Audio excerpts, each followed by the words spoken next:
Hi everybody, welcome to my channel. My name is Precious S. Carter. Do me a favor, go ahead now and hit the subscribe button and turn on your notifications because I plan to release content to you all daily. If that changes, I'll let you know. But in today's video, it's just going to tell you a little bit about me and why it is that I do what I do. So just join on in, sit back, do whatever you need to do to get comfortable. I won't be here that long today, but sometimes I can get long-winded. So a little bit about me. Again, my name is Precious S. Carter. Something just happened with my back. And if you want to know more about me, you can visit my website, which is preciousscarter.com. You can also follow me on any social media. I'm usually really active on Facebook and what's the other one? Instagram. At Precious S. Carter is the handle. So I'm an author, I'm a speaker, I'm a minister, and I am a confidence and clarity coach. I'm certified. And I started my business because I grew up in a lot of turmoil and trauma, and I overcame a lot of rejection, abandonment, abuse, poverty, self-hate. And I just wanted to be the person for somebody else that I didn't have. So today I'm just going to give you some history, a couple of quick tips, and then I'm going to be gone. So to start, one thing that I think it is very important for you to do is to know what it is that you believe. And so I'm a Christian and I love Jesus and he's my everything. But I think it's important that no matter what you believe, that you actually believe what you believe, okay? And so for me, I found that that's very important because for me, I have to know that no matter what it is that I'm going through, no matter what my situations or circumstances show, I am still who God says that I am. And that's very important for you to know because the enemy usually starts to try to program you with negative thoughts, negative images, self-doubt, unbelief really early in life. Unless you have something to combat that with, it's a lost cause. So for example, for me, I was born to an incarcerated mom. And she happened to have gotten pregnant by a married man who had a whole family and a wife that he loved or not. Like, I don't know.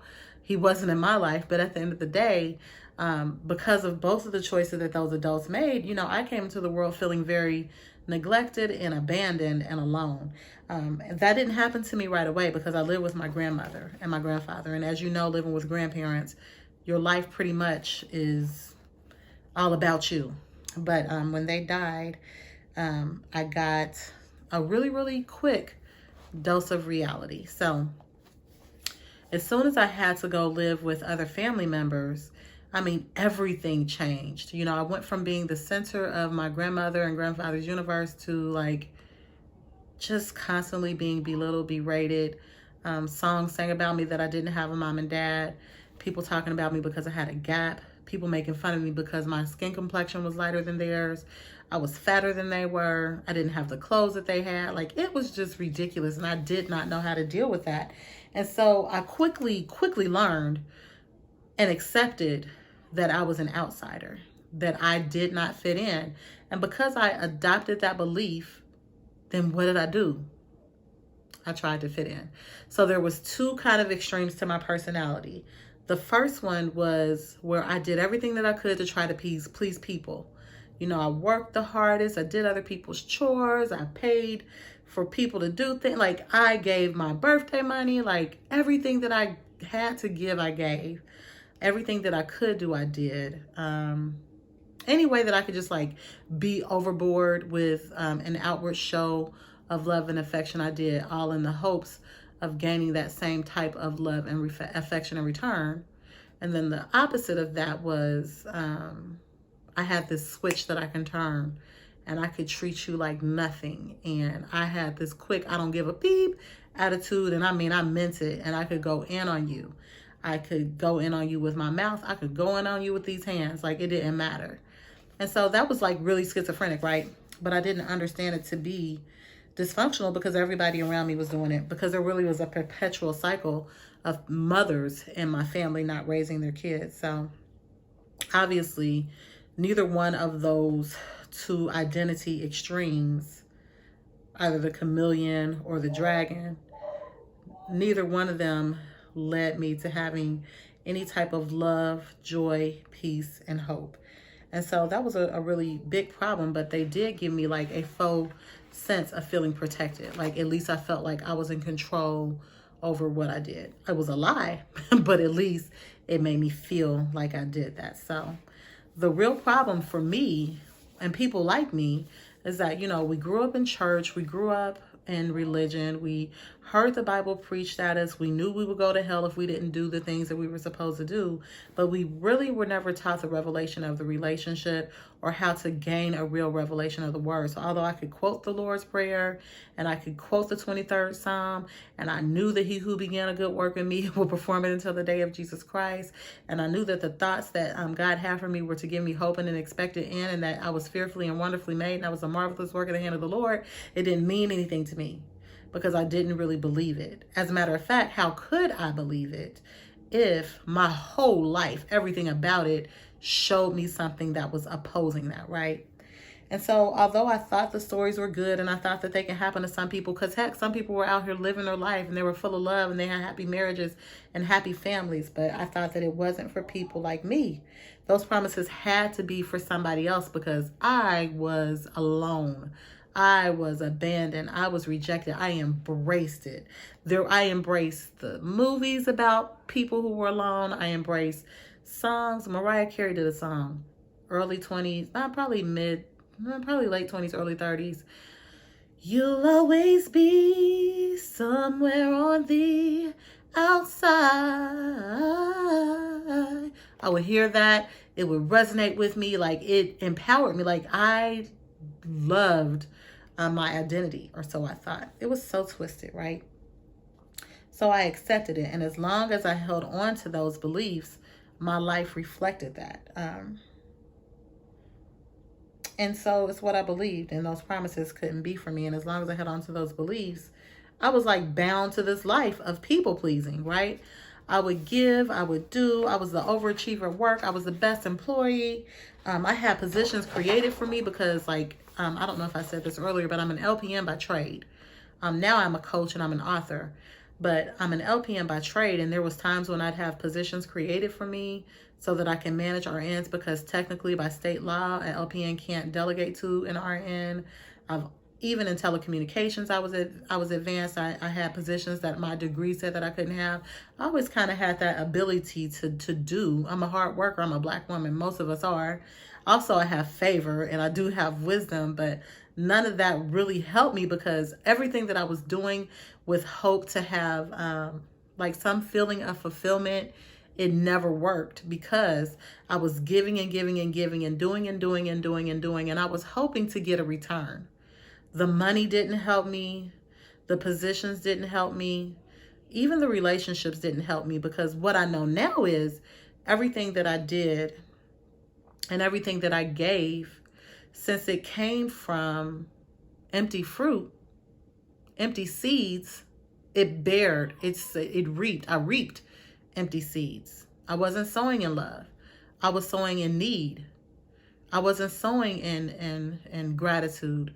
I was sowing in destitute. And so that is what I received. I received empty promises, empty relationships, empty sexual encounters, empty money. Like the money that I had didn't help me. Money, none of it helped me. So I had to learn that principle. And the one thing that I found is that I needed to heal. I don't know how God gave me that revelation because I was so broken and I thought it was normal. So I don't even know how God ever got through my exterior to let me know that I needed to heal, but he did heal me. The problem was at that time, I didn't know how to heal. I didn't have a me. I didn't have anybody that was going to give me a roadmap. I didn't. And if I did, I'm sure that I would have been mean to that person. And I'm sure I would have told them they didn't love me. And I'm sure I would have been looking for what is it that they want since they're helping me, because nobody did anything to help me in my mind, right? Like nobody cared. And so I really just want to be that person. I want you to know that that place of unfulfillment and rejection is not your lot in life. You don't have to be a people pleaser. You don't have to be an overachiever. You don't have to be an overcompensator. You can establish boundaries. You got to be okay with doing that so you can move on to your next level. And so one thing that God did is he never, ever let me not know how to pray. I knew how to pray, even if it was nothing but, quoting the Lord's Prayer or quoting the 23rd Psalm, and I believed it. And the more I believed it, like the more I said it, I would get into a quiet place with God and I would just begin to worship him. And that's when one day he just began to speak to me so clearly as if he was in the room with me. And I began to develop a passion for his word, and I began to develop a desire to understand what it is that he had for me. And so that's what I'm going to share with you, how to get there, how to, because I know, like today, I'm very, very clear on what my purpose is in life, why I'm here on this earth, what I was placed here to do. I'm great at it, and you can be too. So that's what I'm here for. And so each day, I'm going to leave you with a tip, with something that you can do today to start to get a clearer mind. And so today, the thing that I want you to practice is gratitude. If you can't think of anything to be thankful for, I'll give you a few things. You can hear, you're listening to this podcast, or you're watching this YouTube, or somebody told you about this. You can breathe. You have the activity of your limbs. You have your eyesight. You can move your fingers. You woke up this morning. You have the ability to decide whether to keep listening to me or not. Some people don't have a sound mind. So just be thankful every day for the rest of this month. I think there's like 15 or 16 days left in this month. Go ahead and just be thankful for 10 minutes every day. Just, God, I thank you. If you don't want to do it verbally, write it in a journal. Speaking of journaling, you can go over to Facebook. I have a private group. It's called Purpose Pursuers. Type that into the search bar and then just ask to join. And in there, I give journal prompts each week. I give a lot of tips and tricks on how to gain clarity, how to hear from God. I did a good series on prayer.